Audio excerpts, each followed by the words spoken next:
Jornal Tarobá, segunda edição. Oferecimento.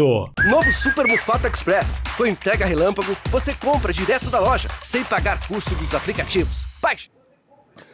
Ô Baessa, muito obrigado pela audiência que a gente sempre registra aqui. É motivo de orgulho para todos nós da Tarobá. Polícia dá esclarecimento sobre as execuções de apenados nos últimos dias em Cascavel. O OPECAM realiza o primeiro transplante de rim no hospital. O Brasil tem o ano mais quente já registrado desde 1961. Os detalhes do esporte com Luciano Neves. Os detalhes da previsão do tempo com a Júlia Neres. Essas e outras notícias, a partir de agora, o Jornal Tarobá, segunda edição, está no ar.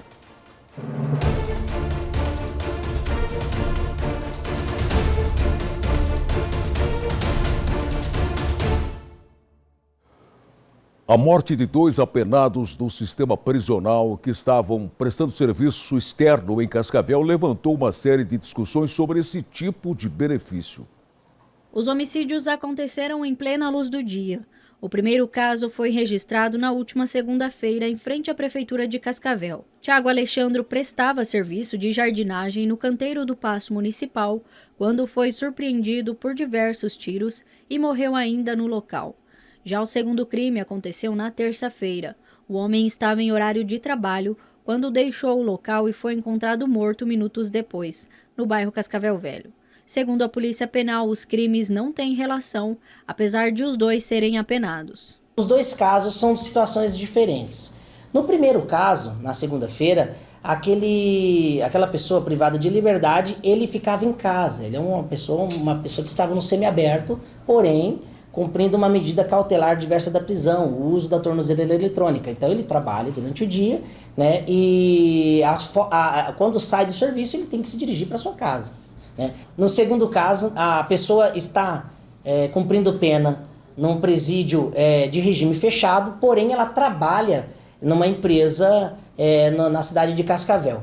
Então ali no meio do dia nós recebemos a informação de que essa pessoa ela evadiu do canteiro de trabalho. O que significa isso? Ela saiu sem autorização, né? Saiu sem autorização do seu supervisor ali, e nós tratamos isso como uma evasão, que popularmente as pessoas entendem como fuga.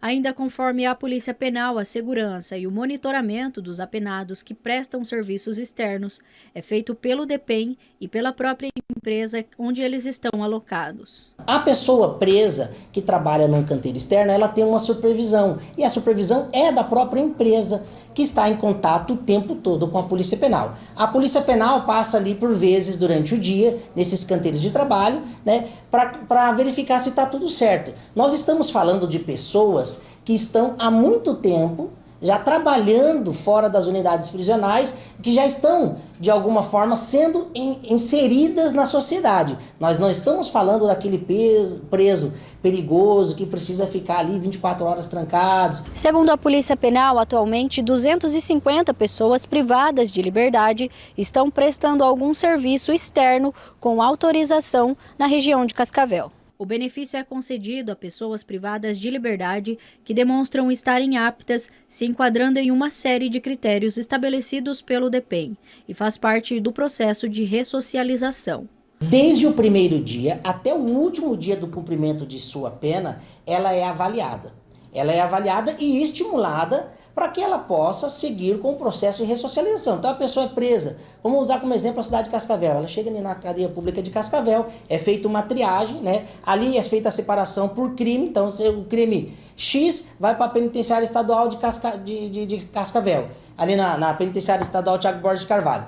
Ali dentro dessa unidade prisional passa-se então a ferir o comportamento dessa pessoa, para saber se ela, por exemplo, consegue trabalhar com outras pessoas, para saber se tem ou não relacionamento interpessoal. Precisamos saber se essa pessoa estudou, se não estudou, se é analfabeta. E ali é dado então as oportunidades para que essa pessoa possa seguir com o seu crescimento.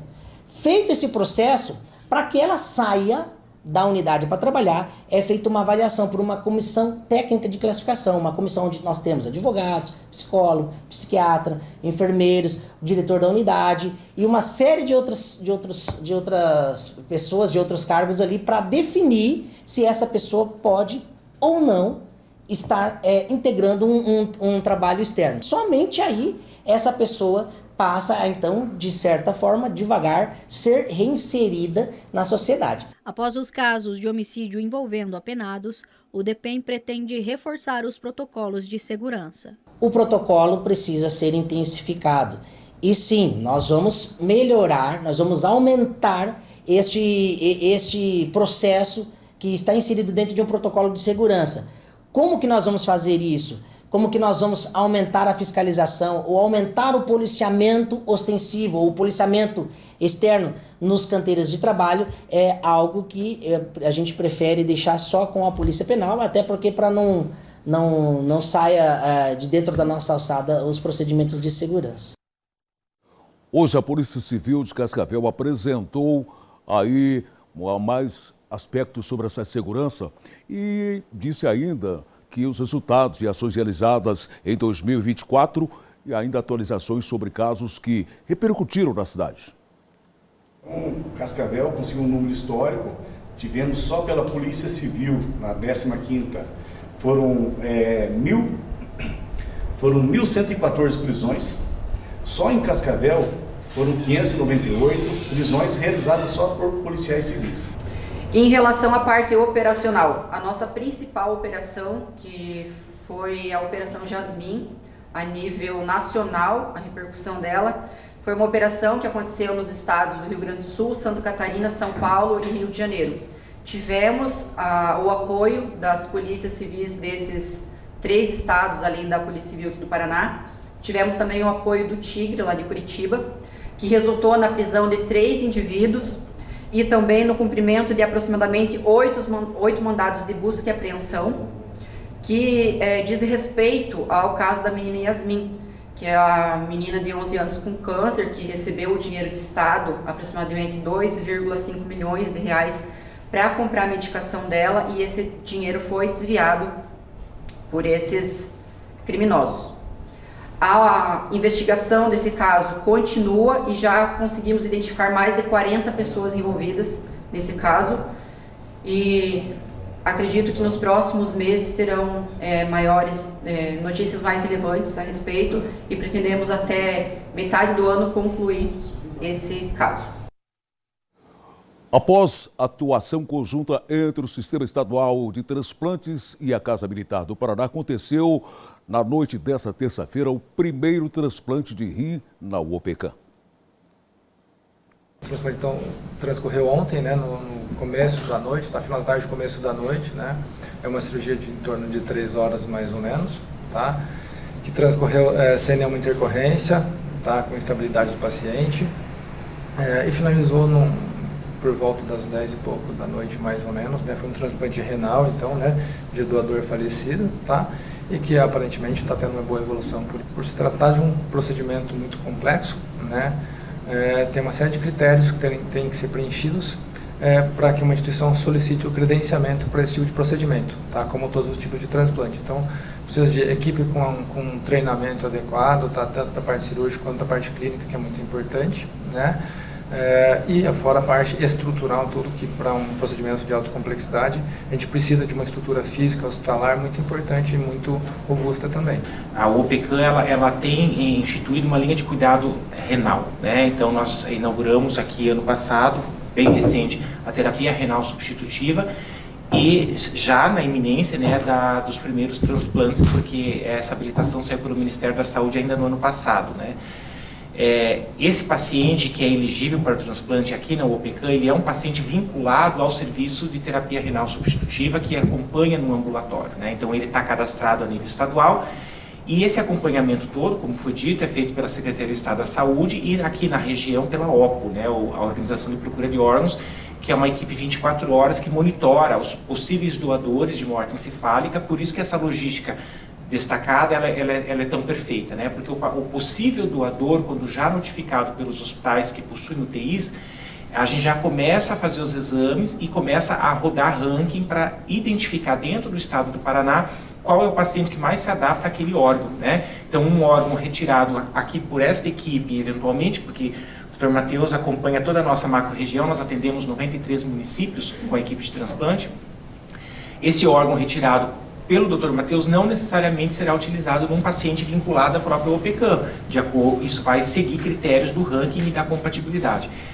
Para nós é um ganho importante, né? A gente tem observado aí o avanço das doenças renais, muitos pacientes renais crônicos, serviços que nos atendiam como a Renal Clean, já não comportavam mais o volume de atendimentos, então nós tivemos aí ampliação desta capacidade instalada aqui na própria OPCAM. E esses pacientes, eles só têm duas alternativas, né? Ou o transplante ou continuar vinculado a uma máquina, né? 3 vezes por semana, 4 horas por dia. Então, o impacto disso na sobrevida dos pacientes é muito grande e a gente precisa desses investimentos. Porque está lutando, ano que vem inaugura essa esquina aí com em torno de 5 mil metros quadrados, centro cirúrgico em duplicidade, UTI em duplicidade de acolhimento e remodelação de toda a frente do hospital, com mais outras obras. Nós temos 6 obras em andamento hoje, que até fim do ano, e ano que vem a última, que é o transplante de unidade de transplante, essa última aí, e que estará entregando para vocês, equipe, para tomar conta, para gerenciar e para atender. Por isso que eu peço a Deus todo dia atender bem, cada vez melhor, mais, e que Deus ilumine, que possamos pagar todo mês o nosso financeiro para a nossa equipe, que hoje está em 18 milhões de reais. Nós vamos fazer agora o nosso primeiro intervalo e na volta nós vamos falar sobre as condições impróprias das águas das fontes de Cascavel. Daqui a pouquinho estaremos de volta.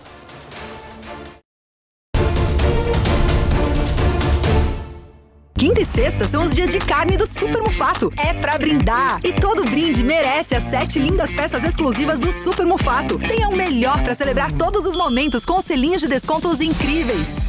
Paleta com osso, R$ 26,97 o quilo. Carne moída, 500 gramas, R$ 19,97. Macarrão Paraty, 400 gramas, R$ 2,89. Batata Lar, 1,5 kg, R$ 14,90. Pneu Westlake, aro 13, R$ 289.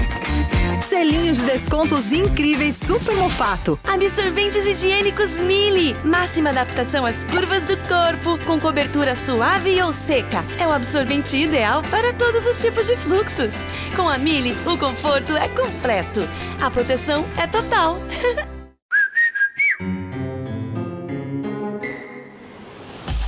Ops! Me salva! Epa! Calma, em 30 minutos a gente salva esse jantar, esse almoço, essa faxina, o que você precisar. Chegou o novo app Super Mufato Express. Com entrega relâmpago, você compra direto da loja, sem pagar custo dos aplicativos. Salve seu dinheiro! Super Mufato Express. Sem estresse. Em 30 minutos, a entrega que salva. Baixe já! Bora continuar nossa viagem de férias? Seguimos pelas Ilhas Rottnest, o reino dos cocas, na Austrália. Neste domingo, 6 da tarde, Planeta Selvagem, na Band.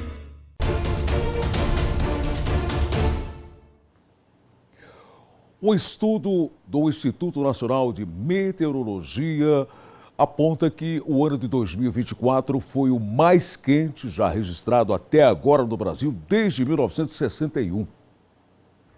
Uma soma de fatores fez com que 2024 se tornasse o ano mais quente já registrado no Brasil, de acordo com o levantamento do Instituto Nacional de Meteorologia, o INMET, que realiza o estudo desde 1961.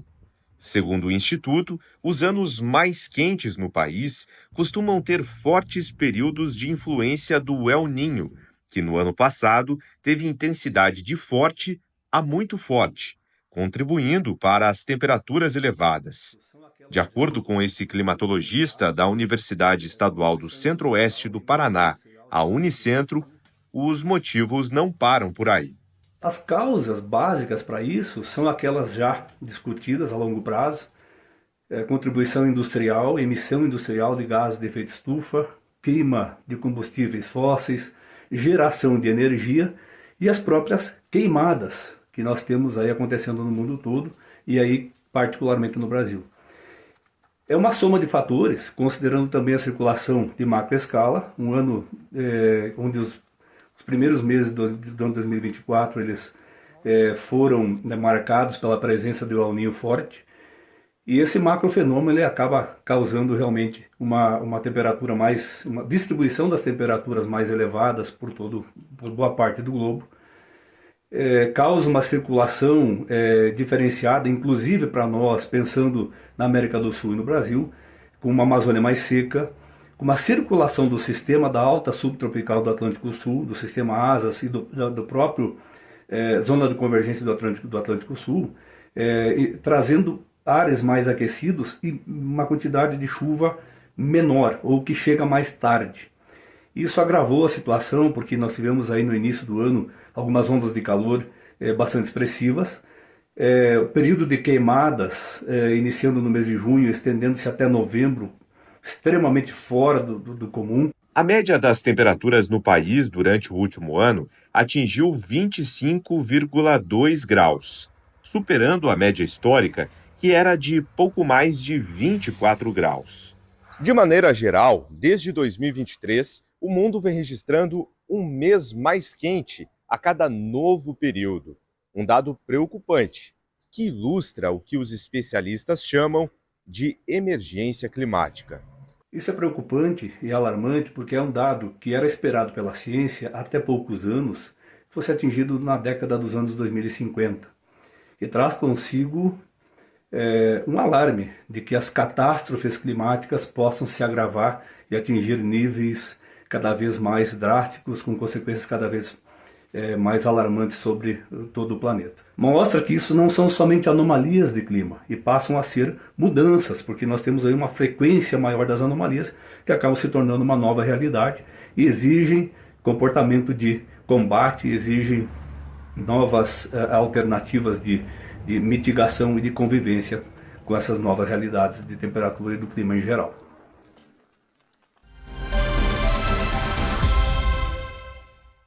No interior do Paraná, o calor segue. O destaque é para as regiões oeste e noroeste, onde as temperaturas ficam acima dos 34 graus em algumas cidades. Esse calor, associado à maior disponibilidade de umidade também no interior, pode causar chuvas. Por isso, há também o risco de alguma tempestade, especialmente entre o oeste, sudoeste, centro-sul e norte do Paraná. Em Cascavel, na quinta-feira, as temperaturas ficam entre 24 e podem chegar aos 35 graus de máxima. Em Foz do Iguaçu, as temperaturas marcam entre 22 e 32 graus. Em Umuarama, a mínima será de 24 e a máxima pode atingir aos 34 graus ao longo da tarde. Já em Guarapuava, as temperaturas variam de 16 a 25 graus. Desde 2019, são realizadas ações para dificultar o acesso às fontes de água em Cascavel. Depois de muitas discussões, a prefeitura foi condenada por omitir informações. O ano era 2019. Buscar água nas fontes era tarefa tradicional, exercida por muitos cascavelenses. De repente, essa população foi forçada a uma mudança de comportamento. A denúncia partiu do então vereador Celso Dalmolin, que apresentou laudos laboratoriais comprovando que a água estava contaminada. Placas foram instaladas para orientar e impedir que a população pegasse água nesses locais. Mas hoje, anos depois, o cenário encontrado é bem diferente. Aqui na Fonte dos Leões, uma das mais conhecidas em Cascavel, anos após a decisão, o cenário que encontramos foi esse. Os leões ainda estão jorrando água e qualquer morador consegue encher a garrafa. Na Praça dos Mosaicos encontramos algumas dessas pessoas. O Héctor afirma que não pretende deixar de buscar água daqui. As condições, se você for ver, não tá boa, né? Mas a água em si é boa. Pelo menos para mim faz bem. E você consome normalmente? Normalmente, eu, minha esposa, minha filha. Você sempre leva antes que a gente mudou pro prédio e tal, não sei o que lá, não tem água de poço, né? Aí a gente começou a tomar água da Sanepar, a gente passava mal todo dia. Todo dia era diarreia, era vômito, tudo. E agora, a água daqui, nunca mais. A orientação continua sendo para que a população não beba a água das fontes, pois elas são impróprias para consumo. O município alega que as placas de proibição não estão mais nas fontes porque foram vandalizadas. Em 2001, Cascavel chegou a ficar conhecida como Cidade das Águas. A gestão da época revitalizou fontes e incentivou o consumo. Anos mais tarde, a população foi informada de que a água era imprópria para o consumo. A interdição das fontes partiu do Comitê Gestor de Recursos Hídricos, com base em laudos da Fundetec, que apontaram que a água das fontes era imprópria para consumo. Na época, o município alegou também que, abre aspas, a decisão foi tomada por uma questão de saúde pública, de forma preventiva para evitar problemas à população que tem o hábito de consumir a água dessas fontes. E agora, anos depois de tudo isso, o município de Cascavel foi condenado pela Justiça por omitir informações sobre contaminação de água em fontes públicas. A decisão atende uma ação civil pública movida pelo Ministério Público do Paraná por meio da 9ª Promotoria de Justiça de Cascavel. A condenação é para o pagamento de R$70 mil por danos morais coletivos. Essa sentença, segundo a Justiça, é sobre a omissão de informações à população sobre contaminação de 22 fontes públicas de água nos anos de 2015 e 2016. O Ministério Público demonstrou que o município, por meio do secretário de Saúde da época, preferiu omitir a informação mesmo após receber laudos de uma empresa contratada para avaliar a qualidade da água, constatando que havia contaminação nas fontes. Em entrevista a Tarobá no ano passado, o promotor de justiça responsável pelo caso já havia adiantado que essa condenação poderia acontecer. A condenação vai existir porque isso está bem claro no processo. Até as testemunhas, muitas não são categóricas, mas a maioria diz no sentido de que não foi informado a população, ficou em segredo, que havia uma cláusula de sigilo entre a Braságua e a Secretaria do Meio Ambiente. Era obrigação de trazer para a população essa informação para não consumir água, e não foi feito isso. Esse sigilo, essa informação quanto à contaminação e a informação da população, resta evidente que isso ocorreu. O que a gente está se discutindo, e inclusive a defesa e a própria administração pública está se miscuindo nesse sentido, é trazer informações acerca de que se há um nexo de causalidade entre esses poluentes na água e um aumento de casos de diarreia na cidade. Então, pelo entender do Ministério Público, as perguntas estão sendo direcionadas nesse sentido durante o processo. Se há uma real e direta causalidade entre o que aconteceu e o número de casos de diarreia que foi noticiado aqui na cidade, se de fato como se comprovar que uma coisa decorreu da outra. Na sentença, a Justiça afirma que, mesmo tendo ciência dessa contaminação por meio de laudos técnicos, o município não adotou medidas imediatas para interromper o abastecimento ou informar a população. O município afirma que ainda não foi intimado da decisão. No entanto, após análise do processo, a Procuradoria-Geral constatou que cabe recurso e a PGM dará andamento para reverter a decisão. Vale destacar que o processo é referente à gestão anterior a 2017. A Secretaria de Meio Ambiente orienta que não deve ser feito consumo de água não tratada. Por isso, as fontes recebem placas orientativas de que a água não é própria para consumo. No entanto, os indicativos acabam sendo retirados pela população.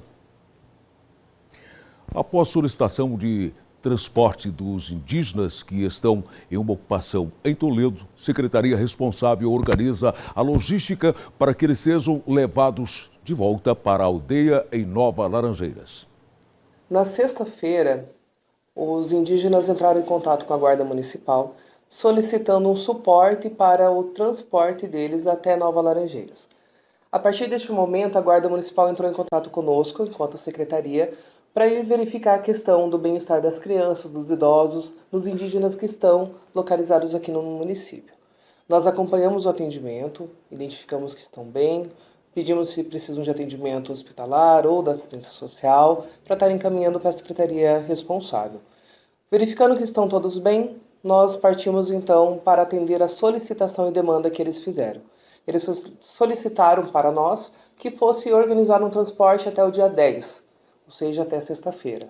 Então, na segunda-feira, nós conseguimos o contato com a FUNAI de Guaíra. Estes passaram o telefone da FUNAI responsável por Nova Laranjeiras. Entrei em contato com eles, mas já está tudo organizado. Hoje nós retornamos lá, conversamos com o Renato, que é o responsável que está aqui. Ele nos passou a autorização, então, para estar fazendo essa solicitação. Cada indígena, bem como seus dependentes, fizeram um cadastro e um pedido oficial ao município. Você mora em Cascavel ou está passeando pela cidade? Bem, no próximo bloco nós vamos conhecer duas opções de lazer diferentes para ir nessas férias.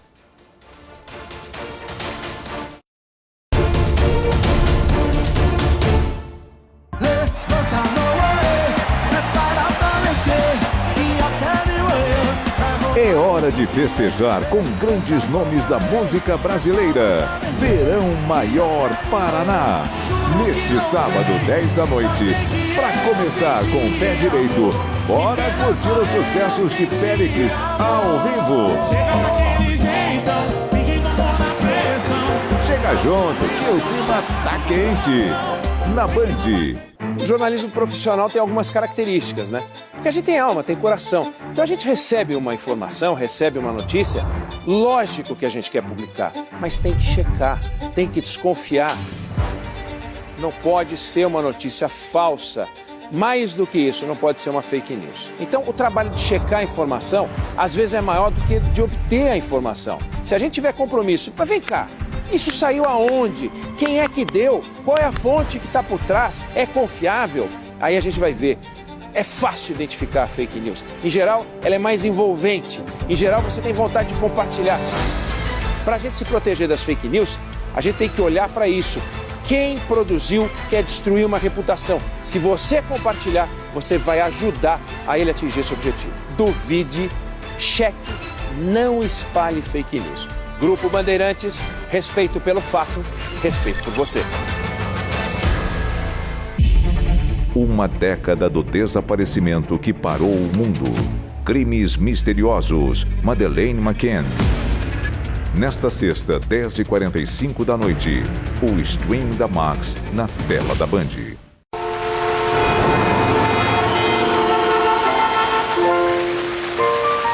Gentileza viraliza.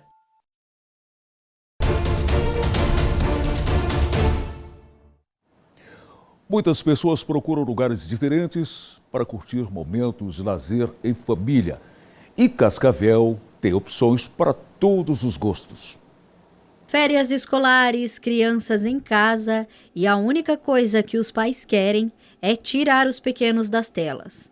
A procura por atividades ao ar livre, lazer e brincadeiras aumenta muito neste período. Para gastar toda essa energia acumulada, que tal o maior parque inflável da América Latina? São 3.000 metros de pura diversão. Essa ideia veio de um conceito norte-americano chamado The Big Bounce, que é o grande salto, que é um entretenimento que acontece nos Estados Unidos e tem como objetivo receber toda a família para brincar, as crianças, o pai, a mãe, a avós, todo mundo passar uma tarde incrível juntos. Então esse é o conceito dos mega infláveis no Brasil. Mas não é só a criançada que se diverte por aqui não. Se você é adulto, quer esquecer a rotina, deixar o dia a dia de lado pelo menos por alguns minutos, corre pra cá porque o parque aceita pessoas de todas as idades.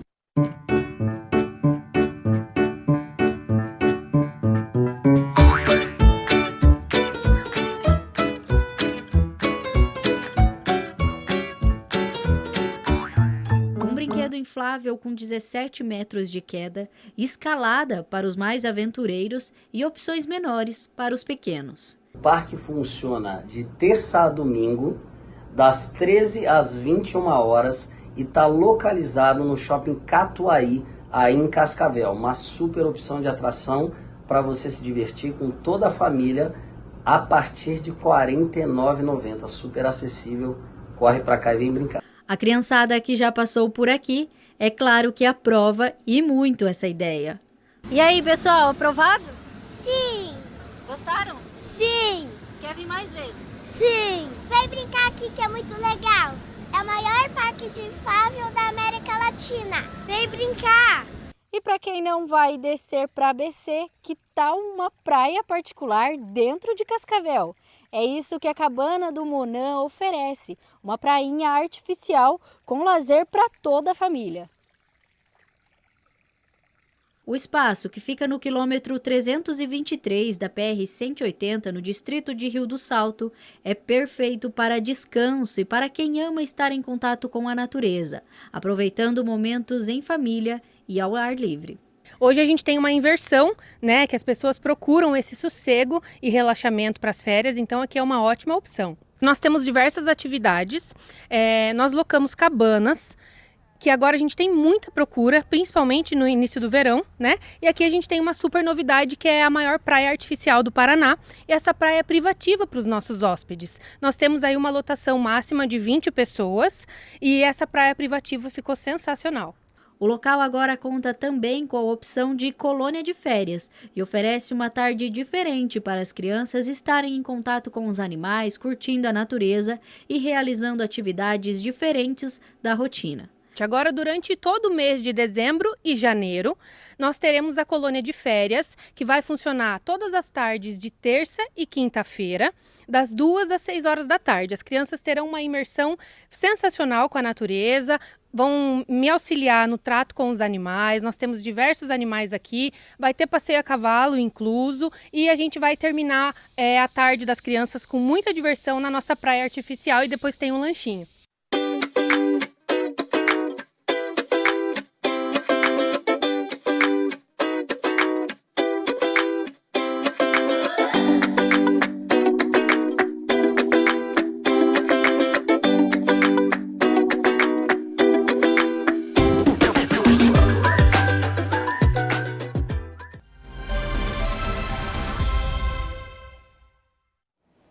Agora, para falar de esportes, base do UFC Cascavel teve mais uma partida pela Copa São Paulo de Futebol Júnior hoje. O resultado foi mais uma derrota, segunda derrota, portanto. Além disso, nós vamos saber mais informações agora com o Luciano Neves. Olá, Luciano. O Cascavel segue se preparando para a disputa do Campeonato Paranaense de 2025. A estreia da Serpente Aurinegra vai ser no próximo domingo, dia 12, contra o Cianorte, às 4 da tarde, lá no estádio Albino Turbay, em Cianorte. Portanto, o Cascavel começando a campanha no estadual na condição de visitante. E o primeiro jogo diante da torcida vai ser na semana que vem. Inclusive, a Federação Paranaense de Futebol fez uma alteração na data do duelo contra o Londrina. Essa partida válida pela segunda rodada estava prevista para quinta-feira, dia 16 de janeiro, e a Federação antecipou para quarta-feira, dia 15 de janeiro, às 8 horas, no Estádio Olímpico Regional. Portanto, o Cascavel vai ter o privilégio de reencontrar a torcida. Essa mudança na data agradou ao técnico Silvinho Canuto, que, na visão do treinador, ele ganha um dia de preparação para o terceiro jogo no Paranaense. No domingo, dia 19, o Cascavel volta a jogar em casa, tem um duelo contra o Curitiba no Olímpico, portanto, tem um tempo maior entre uma partida e outra para fazer os ajustes na equipe. Saindo do time profissional, passando para a base, porque na tarde desta quarta-feira, os Piás do Ninho, o time sub-20 do Cascavel, fez então a segunda partida na Copa São Paulo de Futebol Júnior e o Cascavel foi derrotado pelo Referência de Embu das Artes por 1-0, um gol de pênalti no segundo tempo. Como o Cascavel havia sido derrotado pelo Sport no fim de semana, 2 derrotas em 2 jogos, ele apenas cumpre tabela na terceira rodada da Copinha, não tem mais chances de classificação. No próximo sábado joga contra o Boa Vista do Rio de Janeiro, também eliminado. No grupo 20 da Copinha, Sport e Referência garantiram uma vaga antecipada para a segunda fase da competição. Com informações do Cascavel, Luciano Neves para o Jornal Tarobá, segunda edição. Obrigado, Luciano, pelas informações. Em relação à base do Cascavel, essa equipe que disputou essa Copa São Paulo de Futebol Júnior, tem mais um jogo, como disse o Luciano Neves, não é? Não tem motivo para decepção, não tem motivo para crítica, não há razão para crítica dessa equipe da base, né? Eu diria que até de elogio, sua primeira participação nessa competição tão importante, tradicional do futebol de base no Brasil, e torcer para que haja uma segunda oportunidade, que possa haver um crescimento. A base do Cascavel é boa, perdeu o primeiro jogo por 1-0, perdeu o segundo também por 1-0, aquela coisa de vacilos, né, que acontecem, e é evidente que a equipe é merecedora de aplauso e uma boa recepção em Cascavel, indiscutivelmente.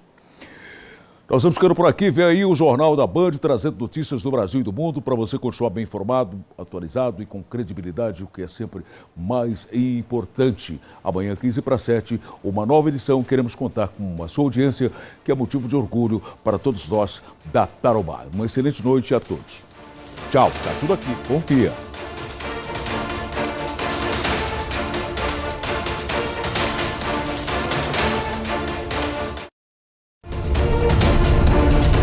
Jornal Tarobá, segunda edição. Oferecimento. Novo Super Mufato Express. Com entrega relâmpago, você compra direto da loja, sem pagar custo dos aplicativos.